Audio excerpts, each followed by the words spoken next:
Continuamos con nuestro estudio titulado Las diferencias entre Israel y la Iglesia. Esta es la segunda parte de nuestro estudio en esta serie de distinciones bíblicas. En nuestra lección anterior, queridos hermanos, empezamos contestando la pregunta: ¿la nación de Israel todavía tiene lugar en el propósito de Dios? ¿O ha sido desechada permanentemente como nación, con la Iglesia tomando su lugar? Vimos que hay dos puntos de vista en cuanto al asunto de Israel y la Iglesia. Aunque hay muchas variaciones de cada uno, esta perspectiva general describe las dos visiones principales de este asunto. Creemos que un entendimiento dispensacional de las Escrituras es la manera correcta para interpretar la palabra de Dios.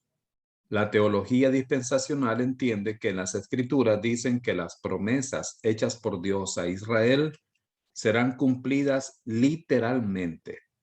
Vimos en nuestro estudio de las Escrituras que la Biblia no apoya la teología del reemplazo. Dios prometió incondicionalmente hacer una nación grande de los descendientes de Abraham. También le prometió que poseerán la tierra y que el Mesías vendrá un día y reinará en su trono en Jerusalén, y Dios cumplirá sus promesas a Israel. ¿Por qué es importante para los creyentes entender esto hoy en esta edad de la gracia? La respuesta es: si Dios falla en cumplir sus promesas a Israel, entonces, ¿qué confianza podemos tener en que Él cumplirá sus promesas a la iglesia? ¿Aquellos que ponen su fe en Cristo son salvos? ¿Poseen vida eterna? ¿Es posible perder su salvación? ¿Tienen garantizado un hogar en el cielo? Si Dios hace promesas incondicionales a Israel y luego no las cumple, entonces, ¿cómo podemos estar seguros de que Él no cambiará su manera de pensar con nosotros? Ahora, no tengan miedo, no teman, podemos descansar, seguros de que Dios es fiel a su palabra para ambos, para Israel y para nosotros. También estuvimos considerando los orígenes de Israel y la iglesia y vimos que son muy diferentes. Además, contestamos la pregunta: ¿ha desechado Dios a su pueblo? Y el apóstol Pablo, en Romanos capítulo 11, versículo 2, nos da una respuesta contundente. No ha desechado Dios a su pueblo, al cual desde antes conoció. Todas las promesas que Dios hizo a la nación de Israel, se las cumplirá. Ahora vamos a comenzar viendo las diferencias entre Israel y la iglesia. Vamos a comenzar con este estudio viendo cómo se entra a formar parte tanto de Israel como de la iglesia. En cuanto a Israel, se entra por nacimiento físico. Para ser israelita, usted debe serlo por nacimiento físico. Aquí el pacto abrahámico está repetido a Abraham y a sus descendientes en Génesis 17, versículos 4 al 8. He aquí mi pacto es contigo y serás padre de muchedumbre de gentes. Y no se llamará más tu nombre Abraham, padre enaltecido, sino que será tu nombre Abraham, que significa padre de multitud, porque te he puesto por padre de muchedumbre de gentes. Y te multiplicaré en gran manera y haré naciones de ti, y reyes saldrán de ti. Y estableceré mi pacto entre mí y ti, y tu descendencia después de ti, en sus generaciones, por pacto perpetuo para ser tu Dios, y el de tu descendencia después de ti. Y daré a ti y a tu descendencia después de ti la tierra en que moras, toda la tierra de Canaán en heredad perpetua, y seré el Dios de ellos. Está muy claro: tu descendencia, tu descendencia, tu descendencia. Para ser parte de la nación de Israel, para ser israelita, debe ser de la descendencia de Abraham. En Romanos 9, versículos 3 al 4, dice la Escritura, porque deseara yo mismo ser anatema, separado de Cristo, por amor a mis hermanos, los que son mis parientes según la carne, que son israelitas. ¿Por qué Pablo dice que eran sus parientes según la carne? Porque eran israelitas y Pablo era de la tribu de Benjamín, descendiente de Jacob, descendiente de Isaac, descendiente de Abraham. Ahora bien, en cuanto a la iglesia, ¿cómo se entra a la iglesia? Se entra por nacimiento también, pero no físico. Se entra por nacimiento espiritual. Se entra por nacimiento espiritual. Entonces aquí hay diferencias. Para ser israelita se necesita hacerlo por nacimiento físico. Para ser de la iglesia se entra por nacimiento espiritual. Primera de Pedro 1:23 dice, siendo renacidos, no de simiente corruptible, sino de incorruptible, por la palabra de Dios, que vive y permanece para siempre. Entonces, se entra a la nación de Israel por nacimiento físico, porque se necesita ser de la descendencia de Abraham. En cambio, se entra a la iglesia por nacimiento espiritual. La palabra renacidos aquí se refiere a volver a nacer, pero este nacimiento ya no es físico, es un nacimiento espiritual. En relación a Jesús, otra diferencia entre Israel y la iglesia. En cuanto a Israel, Jesús es el Mesías de Israel. Jesús es el Mesías de Israel. En Juan 1:41 dice, refiriéndose a Andrés, halló primero a su hermano Simón y le dijo, hemos hallado al Mesías, que traducido es el Cristo. La palabra Mesías es palabra hebrea. La palabra Cristo es griega. Su traducción al español es ungido o el ungido. Entonces, Jesús es el Mesías de la nación de Israel. Conversando Jesús con una mujer junto al pozo de Jacob, conocida esta mujer como la Samaritana, vemos parte de la conversación en Juan 4:21 al 26. Jesús le dijo, mujer, créeme que la hora viene cuando ni en este monte ni en Jerusalén adoraréis al Padre. Vosotros adoráis lo que no sabéis. Nosotros adoramos lo que sabemos, porque la salvación viene de los judíos. Mas la hora viene y ahora es cuando los verdaderos adoradores adorarán al Padre en espíritu y en verdad. Porque también el Padre tales adoradores busca que le adoren. Dios es espíritu y los que le adoran en espíritu y en verdad es necesario que adoren. Le dijo la mujer, sé que ha de venir el Mesías, llamado el Cristo. Cuando Él venga nos declarará todas las cosas. Jesús le dijo, yo soy el que habla contigo. Queridos hermanos, Jesús es el Mesías. Él lo dice claramente acá.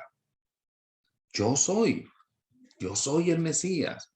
Yo, el que está hablando contigo, soy el Mesías. Ahora veamos la diferencia con la iglesia. Jesús es la cabeza de la iglesia.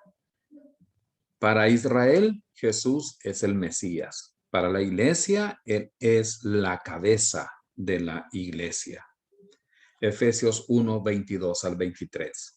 Y sometió todas las cosas bajo sus pies y lo dio por cabeza sobre todas las cosas a la iglesia, la cual es su cuerpo, la plenitud de aquel que todo lo llena en todo. Jesús es la cabeza de la iglesia. Efesios 5:23. Porque el marido es cabeza de la mujer, así como Cristo es cabeza de la iglesia, la cual es su cuerpo y él es su salvador. una diferencia más. ¿Cuál es el factor dominante para Israel y cuál es el factor dominante para la iglesia?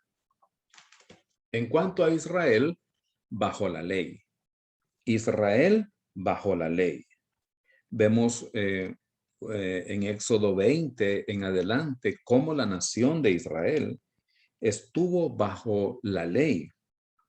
Aquí es bueno hacernos la pregunta, ¿a quién fue dada la ley? ¿La ley fue dada a los gentiles? ¿Los 10 mandamientos son para todo el mundo? No, la ley fue dada solamente a la nación de Israel. En Éxodo 19:3 dice, y Moisés subió a Dios y Jehová lo llamó desde el monte diciendo, así dirás a la casa de Jacob y anunciarás a los hijos de Israel. No dice así dirás a todo el mundo, así dirás a los egipcios. No, a los hijos de Israel.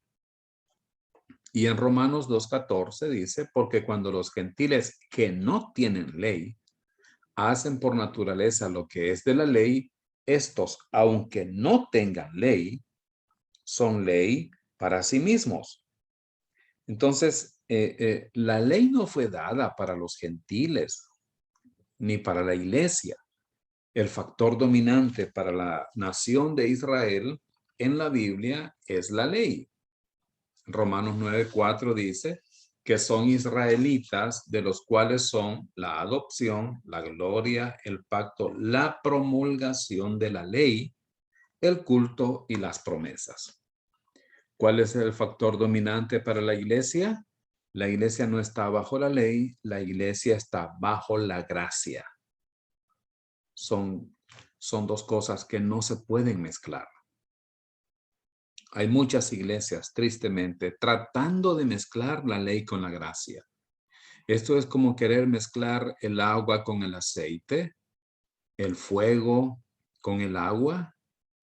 Es como querer mezclar o como que una persona quiera soldar una pieza de hierro en algo que es de madera. No se puede. Israel bajo la ley, la iglesia bajo la gracia. Romanos 6:14 dice, así el pecado no tendrá dominio sobre ustedes porque ya no están bajo la ley, sino bajo la gracia. Este versículo trata acerca de cómo debemos vivir la vida cristiana. La ley no tiene parte en la vida cristiana de los miembros de la iglesia. En cuanto al reino, vemos otra diferencia entre Israel y la iglesia. El reino será establecido. Para Israel, el reino será establecido. Eso lo vemos en segundo libro de Samuel, capítulo 7, versículos 12 al 16. Y cuando tus días sean cumplidos y duermas con tus padres, yo levantaré después de ti a uno de tu linaje, el cual procederá de tus entrañas y afirmaré su reino. Él edificará casa a mi nombre y yo afirmaré para siempre el trono de su reino. Yo le seré a él padre y él me será a mi hijo. Y si él hiciere mal, yo le castigaré con vara de hombres y con azotes de hijos de hombres. Pero mi misericordia no se apartará de él como la aparté de Saúl, al cual quité de delante de ti. Y será afirmada tu casa y tu reino para siempre delante de tu rostro, y tu trono será estable eternamente. Este es el pacto conocido como el pacto davídico.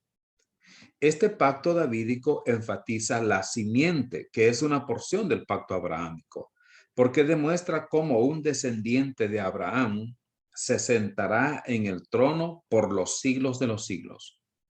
Ahora, la teología del reemplazo dice que Cristo está sentado en el trono ahora, pero no físicamente en Jerusalén, sino reinando en el cielo. Ellos afirman que esto es el cumplimiento de las promesas a Abraham y a su descendencia. Sin embargo, el reino no puede ser establecido antes de que sucedan los eventos bíblicos profetizados, el rapto de la iglesia, la aparición del anticristo, la firma de un tratado de paz entre el anticristo y la nación de Israel, la tribulación, la segunda venida de Cristo a la tierra, el juicio a Israel y el juicio a las naciones. Solo hasta entonces el Mesías establecerá su reino físico sobre la tierra. En cambio, para la iglesia será edificada. La iglesia será edificada. Efesios 4, versículos 12 al 16. El plan de Dios para esta dispensación, amados hermanos, no es el reino. El plan de Dios para esta dispensación no es que la iglesia establezca el reino, sino que la iglesia sea edificada. Por eso dice Efesios 4, versículos 12 y 16. A fin de perfeccionar a los santos para la obra del ministerio, para la edificación del cuerpo de Cristo,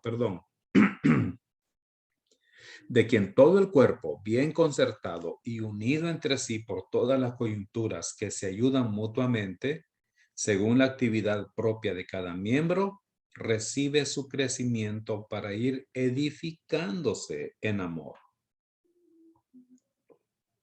La Biblia dice en el versículo 12 que Dios ha establecido pastores, en el versículo anterior, versículo 11, que Dios ha establecido pastores y evangelistas y maestros para perfeccionar a los santos para la edificación del cuerpo de Cristo. Y en el versículo 16 dice que estamos edificándonos en amor. La iglesia es un organismo vivo que se está edificando a través de la palabra de Dios. Veamos otra diferencia en cuanto a la ciudadanía. Para Israel, la ciudadanía es en la tierra. Ciudadanía en la tierra. El plan de Dios para Israel es terrenal, al igual que las promesas hechas a ellos. El reino que ellos esperan es un reino que estará en la tierra. Por eso, cuando nosotros leemos Mateo capítulo 6 y vemos la oración famosa conocida como el Padre Nuestro, vemos esta frase en Mateo 6:10. Venga tu reino. Observen. Venga tu reino. Hágase tu voluntad como en el cielo, así también en la tierra. Venga tu reino. ¿Venga a dónde? Venga a la tierra. Los judíos esperan el reino. Esperan que venga ese reino y ese reino vendrá un día. En cuanto a la iglesia, la ciudadanía en el cielo. Ciudadanía en el cielo. Si el plan de Dios para la iglesia es en la tierra, el plan de Dios, si el plan de Dios para Israel es en la tierra, el plan de Dios para la iglesia es en el cielo. Filipenses 3, 20 y 21. Este pasaje me encanta. Dice, mas nuestra ciudadanía está en los cielos, de donde también esperamos al Salvador, al Señor Jesucristo, el cual transformará el cuerpo de la humillación nuestra, para que sea semejante al cuerpo de la gloria suya, por el poder con el cual puede también sujetar a sí mismo todas las cosas. ¿Dónde está nuestra ciudadanía? Nuestra ciudadanía está en los cielos. Una diferencia más entre Israel y la iglesia. Ahora en lo que respecta a la muerte de Cristo. Israel, la muerte de Cristo es una piedra de tropiezo. Para Israel, la muerte de Cristo es una piedra de tropiezo. Eso lo dice la Escritura. Veamos entonces la palabra de Dios. Primera de Corintios 1:23. Pero nosotros predicamos a Cristo crucificado. Para los judíos, ciertamente tropezadero. Y para los gentiles, locura. Cristo crucificado es tropezadero para los judíos. Romanos 9:30 al 33. ¿Qué pues diremos? que los gentiles que no iban tras la justicia han alcanzado la justicia, es decir, la justicia que es por fe. Mas Israel, que iba tras una ley de justicia, no la alcanzó. ¿Por qué? Porque iban tras ella no por fe, sino como por obras de la ley, pues tropezaron en la piedra de tropiezo. Como está escrito, he aquí pongo en Sión piedra de tropiezo y roca de caída. Y el que creyere en él no será avergonzado. Pablo está citando aquí Isaías 8:14 e Isaías 28:16. ¿Quién es esa piedra de tropiezo y esa roca de caída? Es Jesucristo. El versículo 32 dice, y el que creyere en él no será avergonzado. En el Salmo 118:22 dice la Escritura, la piedra que desecharon los edificadores ha venido a ser cabeza del ángulo. ¿Quién es esa piedra? Cristo Jesús. Él es la piedra de tropiezo para los judíos. Es una piedra de tropiezo, es una roca de ofensa, porque ellos no van tras la justicia que es por fe, sino por obra. Su orgullo humano les hace tropezar en Cristo. En cuanto a la iglesia, la muerte de Cristo es la piedra del fundamento. Para la iglesia, la muerte de Cristo también es una piedra, pero es la piedra del fundamento. Mire las grandes diferencias entre Israel y la iglesia. Esta es una diferencia muy notable. Para la iglesia, quienes han creído en Cristo, Él es el fundamento seguro. Primera de Corintios 3:11 dice, porque nadie puede poner otro fundamento que el que está puesto, el cual es Jesucristo. No hay otro fundamento. Ese fundamento es solamente Jesucristo. Él es la roca, pero no una roca de tropiezo, no una piedra de tropiezo, sino nuestro fundamento en el cual nosotros estamos seguros. En cuanto al reino, una vez más, Israel en una teocracia. Dios reinó directamente sobre Israel hasta que ellos eligieron un rey en contra de la voluntad de Dios. Ellos rechazaron una teocracia por una monarquía. Primer libro de Samuel 8:1-7. Aconteció que habiendo Samuel envejecido, puso a sus hijos por jueces sobre Israel. Y el nombre de su hijo primogénito fue Joel, y el nombre del segundo Abías. Y eran jueces en Beerseba. Pero no anduvieron los hijos por los caminos de su padre. Antes se volvieron tras la avaricia, dejándose sobornar y pervirtiendo el derecho. Entonces todos los ancianos de Israel se juntaron y vinieron a Ramá para ver a Samuel y le dijeron, he aquí tú has envejecido y tus hijos no andan en tus caminos. Por tanto, constitúyenos ahora un rey que nos juzgue como tienen todas las naciones. Pero no agradó a Samuel esta palabra que dijeron, danos un rey que nos juzgue. Y Samuel oró a Jehová. Y dijo Jehová a Samuel, oye la voz del pueblo en todo lo que te digan, porque no te han desechado a ti, sino a mí me han desechado, para que no reine sobre ellos. Hermanos, Israel era una entidad política. En la misma manera, del reino que ha de venir, el énfasis de Israel era terrenal y político. Dios reinaba sobre ellos, pero ahora ellos se buscan su propio rey. En cuanto a la iglesia está en Cristo. En contraste a Israel, la iglesia tiene un énfasis celestial y espiritual. El énfasis y la meta de la iglesia no son el activismo político, sino la transformación espiritual. Vemos nuestra identidad en Cristo en un líder celestial. Nuestros objetivos no son políticos por naturaleza.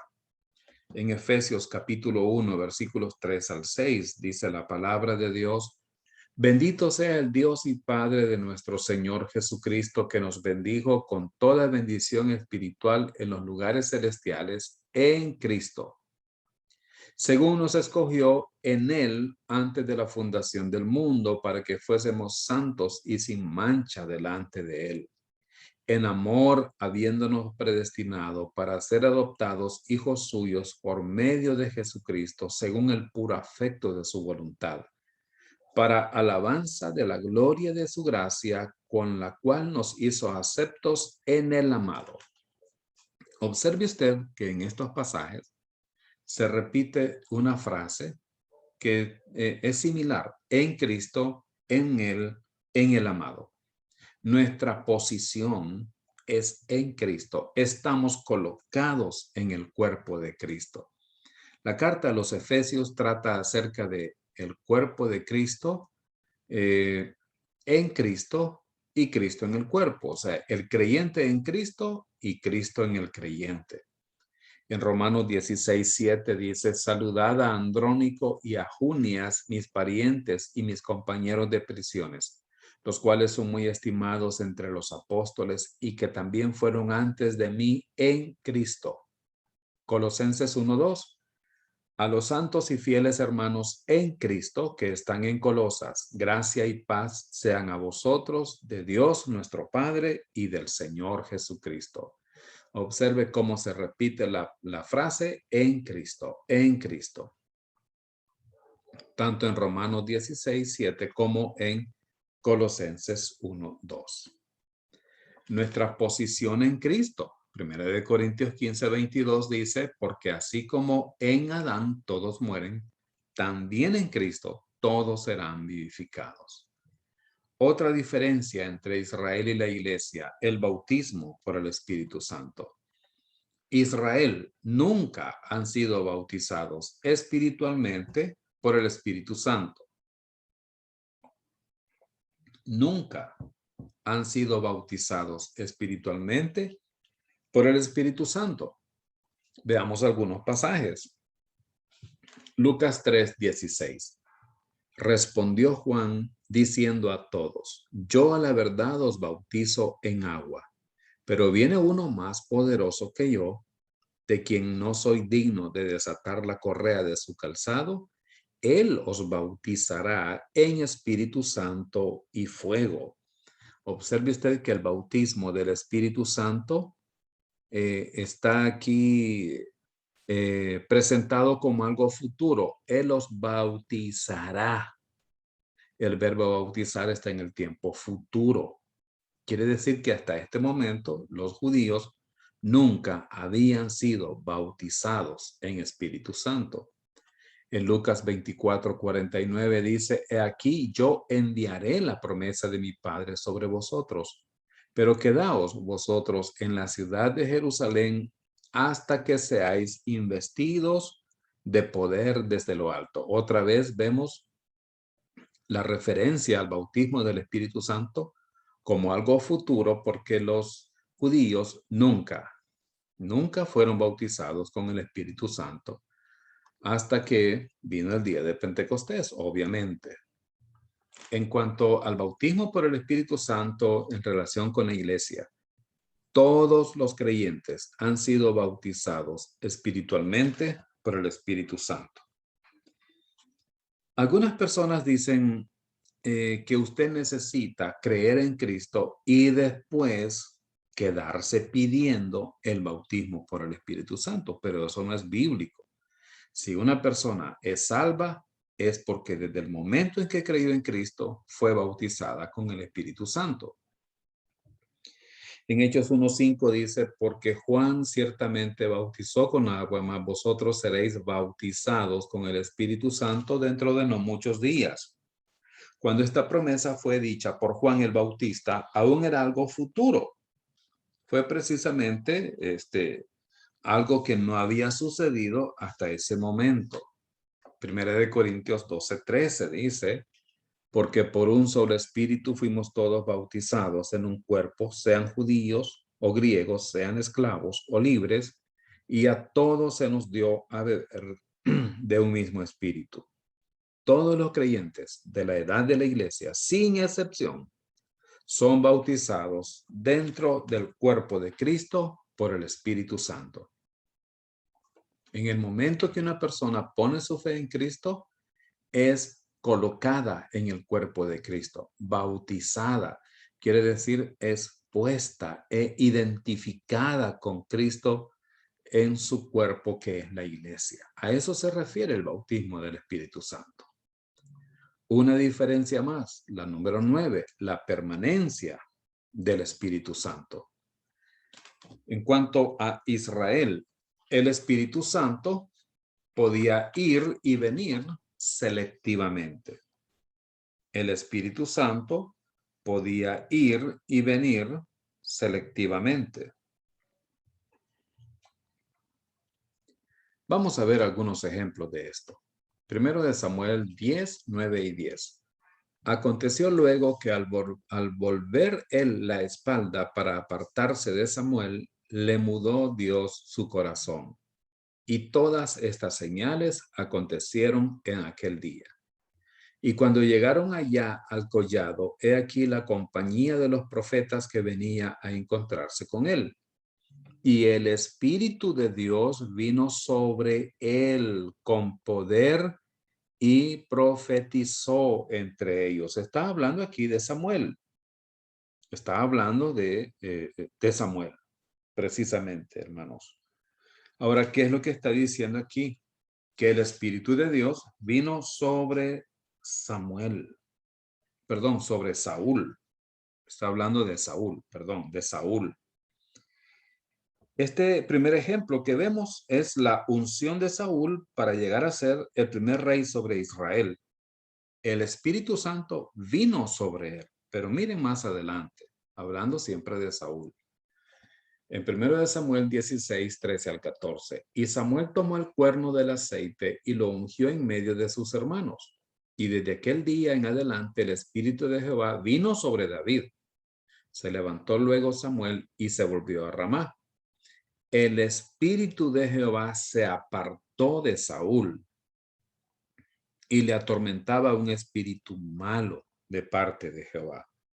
Ahora vean aquí que el Espíritu Santo vino sobre David, pero se apartó de Saúl. También lo vemos en Sansón, Jueces 14:6. Y el Espíritu de Jehová vino sobre Sansón, quien despedazó al león como quien despedaza a un cabrito, sin tener nada en su mano. Y no declaró ni a su padre ni a su madre lo que había hecho. Vean que el Espíritu Santo vino sobre Sansón. Pero en Jueces 16:20 dice, y le dijo, Sansón, los filisteos sobre ti. Y luego que despertó él de su sueño, se dijo, esta vez saldré como las otras y me escaparé. Pero él no sabía que Jehová ya se había apartado de él. En un pasaje vemos entonces que el Espíritu de Jehová viene sobre Sansón, pero más adelante vemos que Jehová se aparta de Sansón. Así que esto es muy claro y hay otros pasajes también, pero no podemos leerlos ahora por falta de tiempo. Después de que David pecó con Betsabé, entendió que el Señor podía quitarle el Espíritu Santo a él. Y en el Salmo 51:11 dice, no me eches de delante de ti y no quites de mí tu Santo Espíritu. Vean, no quites de mí tu Santo Espíritu. Los creyentes de la gracia de esta dispensación de la iglesia no necesitamos hacer una oración como esta hoy en día, porque el Espíritu Santo no se aparta de los creyentes nunca. Esa es la diferencia con la iglesia. La iglesia es habitada y sellada universalmente por el Espíritu Santo. La iglesia es habitada y sellada universalmente por el Espíritu Santo. Juan 7:37 al 39 dice así. En el último y gran día de la fiesta, Jesús se puso en pie y alzó la voz diciendo: si alguno tiene sed, venga a mí y beba. El que cree en mí, como dice la Escritura, de su interior correrán ríos de agua viva. Esto dijo del Espíritu que habían de recibir los que creyesen en él, pues aún no había venido el Espíritu Santo porque Jesús no había sido aún glorificado. Queridos hermanos, en la iglesia no existe tal cosa como un creyente sin el Espíritu Santo. No, no existe eso. Romanos 8:9 dice: mas vosotros no vivís según la carne, sino según el Espíritu, si es que el Espíritu de Dios mora en vosotros. Y si alguno no tiene el Espíritu de Cristo, no es de él. Vea que si usted es un creyente, usted tiene el Espíritu Santo morando dentro de usted. Y si usted no tiene el Espíritu Santo morando dentro de usted, simplemente usted no pertenece a Cristo, lo cual significa que no es salvo. No existe tal cosa como un creyente sin el Espíritu Santo. No es bíblico decir eso. En cuanto a las bendiciones espirituales, Israel no bendecido con toda bendición espiritual. Israel no bendecido con toda bendición espiritual. Las bendiciones prometidas a Israel fueron terrenales, no espirituales en naturaleza. Y eran bendiciones condicionales. Dependían de la obediencia de Israel. Cuando usted lee el capítulo 28 de Deuteronomio, por falta de tiempo no podemos leerlo todo, son más de 60 versículos, usted se da cuenta de que Dios dice: si haces esto, si cumples, si oyes mi voz, si guardas mis mandamientos, yo te bendeciré. Pero todas las bendiciones son materiales, no espirituales. Todas las bendiciones hablan del fruto de tus bestias, la cría de tus vacas, los rebaños de tus ovejas, tu canasta, las cosechas, el fruto de tu vientre, el fruto de la tierra. Ahí no hay nada espiritual, todo es material. Ahora, en cuanto a la iglesia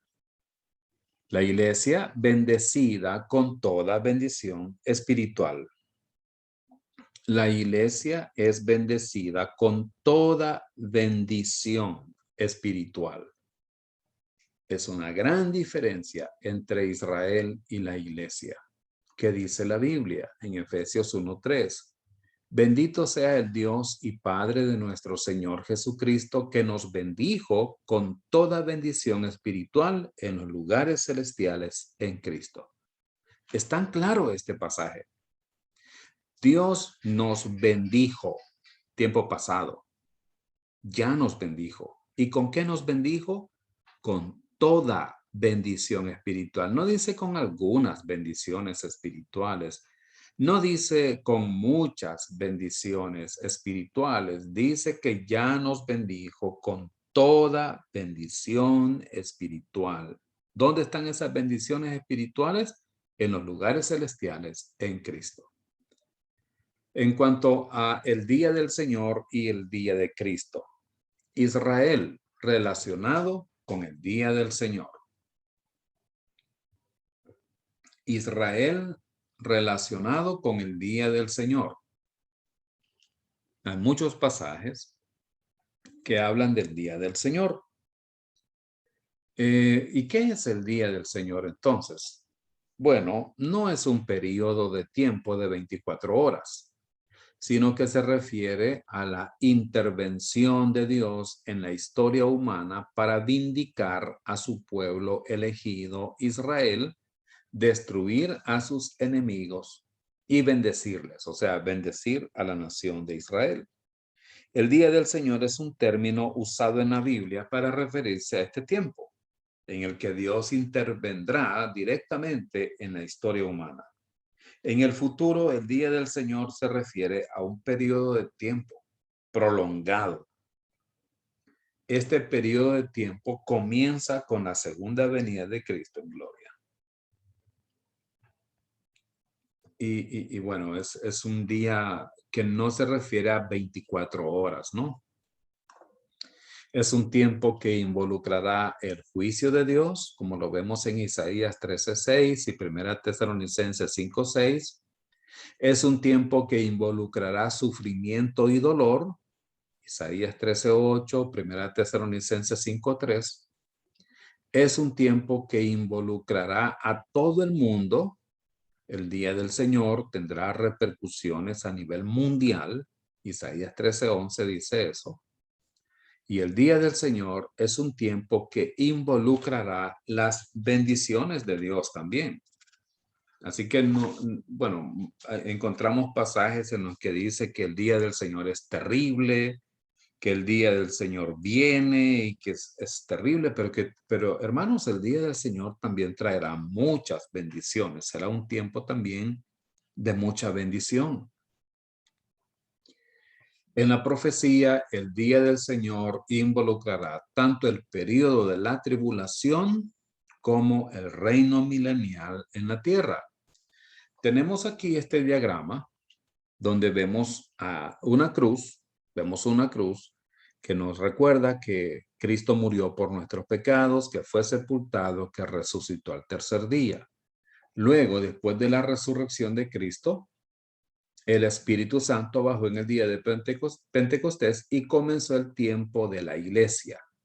La iglesia comenzó el día de Pentecostés y terminará en el rapto.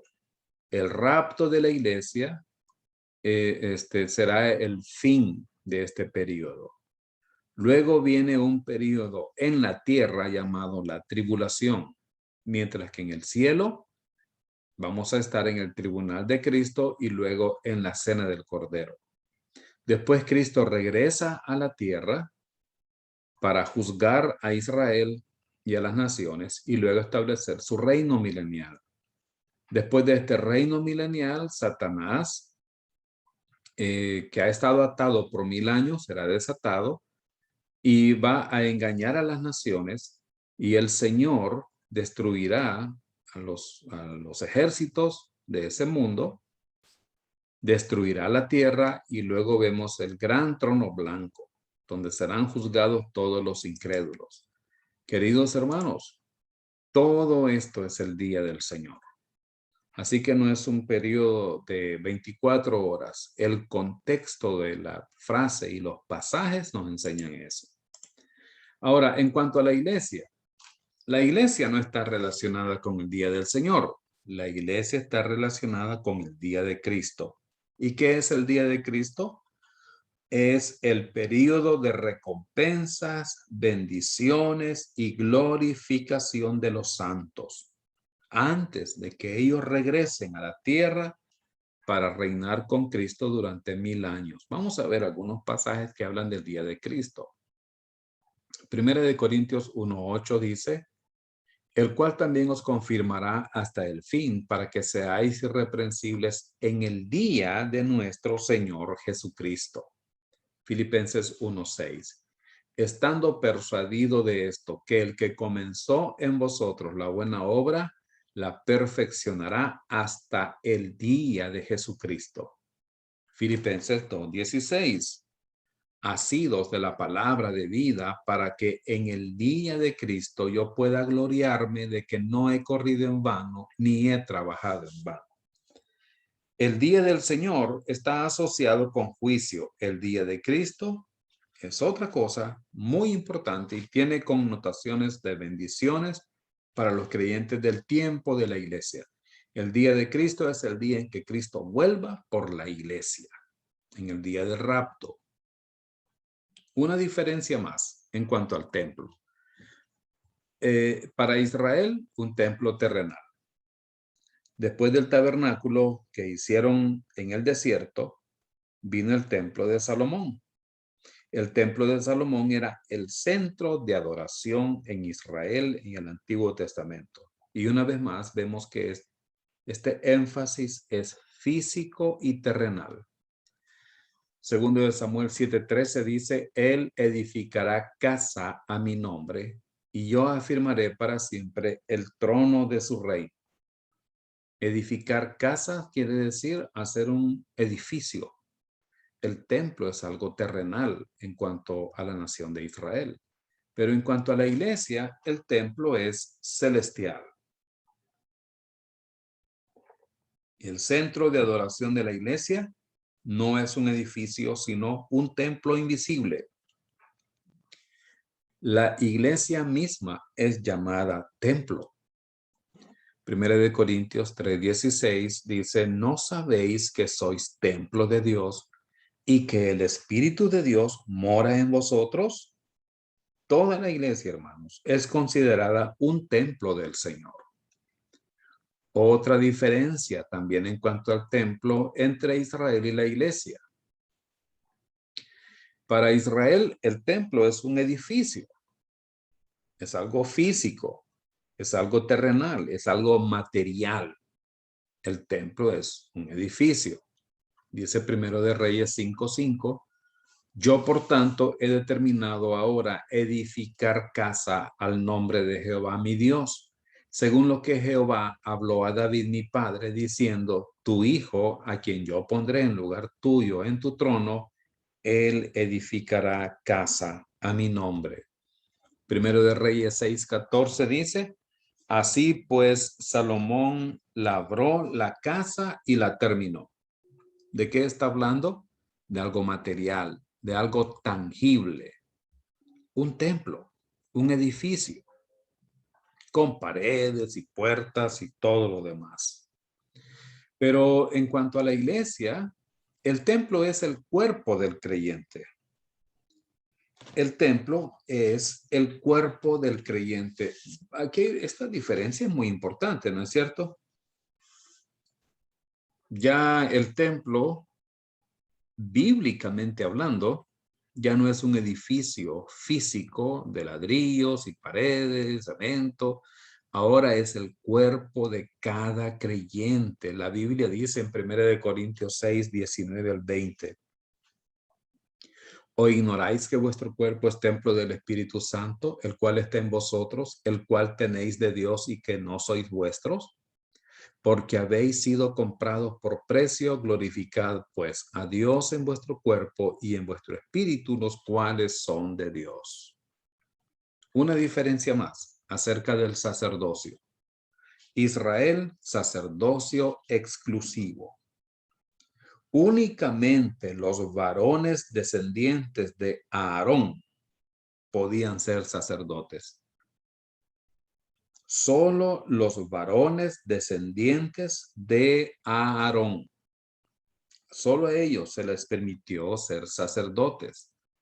Levítico 8:1-3 dice, habló Jehová a Moisés diciendo, toma a Aarón y a sus hijos con él, y las vestiduras, el aceite de la unción, el becerro de la expiación, los 2 carneros y el canastillo de los panes sin levadura, y reúne toda la congregación a la puerta del tabernáculo de reunión. ¿Para qué era esta reunión? ¿Para qué se hizo esta reunión? Para la consagración de Aarón y sus hijos al sacerdocio. Solamente ellos podían serlo. Pero en cuanto a la iglesia, el sacerdocio es universal. En la iglesia, todos los creyentes, mujeres y hombres, somos sacerdotes porque todos tenemos acceso directo a Dios. Primera de Pedro 2:5 dice así. Vosotros también, como piedras vivas, sed edificados como casa espiritual y sacerdocio santo, para ofrecer sacrificios espirituales aceptables a Dios por medio de Jesucristo. En cuanto a los sacrificios, veamos una diferencia más. Israel, muchos sacrificios de animales. Muchos sacrificios de animales. Los sacrificios de animales en Israel fueron ofrecidos perpetuamente porque nunca podían quitar los pecados, solamente los cubrían. Este es el significado de la palabra expiación. que significa cubrir, condonar, aplacar o consolar. En Hebreos 10:11 dice, y ciertamente todo sacerdote está día tras día ministrando y ofreciendo muchas veces los mismos sacrificios que nunca pueden quitar los pecados. Por eso se ofrecían continuamente, porque nunca podían quitar los pecados, solo cubrirlos. Nunca pudieron quitar los pecados. A diferencia de Jesús, que es el Cordero de Dios que quita el pecado del mundo. En cuanto a la iglesia, no hay muchos sacrificios de animales, un solo sacrificio final en la cruz. La iglesia mira hacia el sacrificio completo de nuestro Señor Jesucristo y depende en esa muerte única. No necesitamos más sacrificios. Hebreos 10:10-14 dice, en esa voluntad somos santificados mediante la ofrenda del cuerpo de Jesucristo hecha una vez para siempre.